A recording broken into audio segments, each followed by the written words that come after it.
ચાલો મિત્રો જોઈએ એક લઘુ વાર્તા. એનું શીર્ષક છે આધુનિક નારી.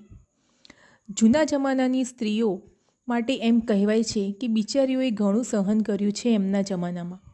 આજકાલની સ્ત્રીઓનું કામ નહીં તેમના જેવી યાતનાઓ સહન કરવાનું. થોડું માંડીની વાત કરું. જૂના જમાનાની સ્ત્રીઓ સાચું કહું તો માન અપમાનનું નહોતી વિચારતી.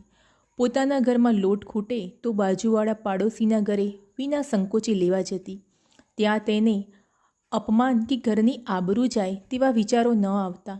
જ્યારે અત્યારે આ પરિસ્થિતિ હોય તો આધુનિક સ્ત્રી ઘરની આબરૂ જશે, કોઈના ઘરે લેવા થોડું કંઈ જવાય એમ વિચારી ભૂખ્યા સૂવાનું પસંદ કરે છે. પહેલાંના સમયમાં ઘણી વાર એવું બનતું કે એ સમયની સ્ત્રીઓએ પોતાના બધા બાળકોના સાચા નામ પણ ભૂલી જતી.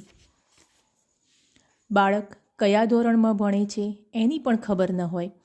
બાળકો પાડોશીઓના ઘરે પણ ભોજન કરી લેતા. સવારમાં ફક્ત જે એક પ્રકારનું ભોજન બનાવ્યું હોય તે સહુ કોઈ જમી લેતું. બાળકો પણ નવું મારા માટે અલગ જમવાનું બનાવો, મને આ ભાવતું નથી એવું કહેવાની કદી હિંમત નહોતા કરી શકતા. કે એમ કહો કે એમની એટલી સ્વતંત્રતા જ નહોતી.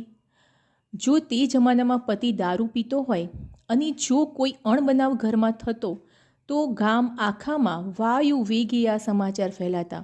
કારણ કે એ જમાનાની સ્ત્રીઓ ફળિયામાં કે પડોશીઓને વિના સંકોચે પોતાનું દર્દ કહેતી.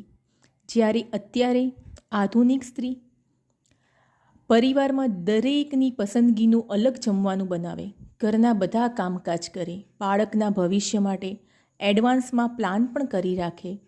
બાળકો પણ પોતાની પસંદ નાપસંદ વિના સંકોચે મા સામે રજૂ કરી શકે. વિશેષમાં અત્યારના જમાનાની સ્ત્રીનો પતિ જો દારૂ પી ને સ્ત્રીની મારઝૂડ કરે તો પાડોશીને તો ઠીક, સ્ત્રી ઘરના બાળકને પણ એનો અણસાર આવવા દેતી નથી.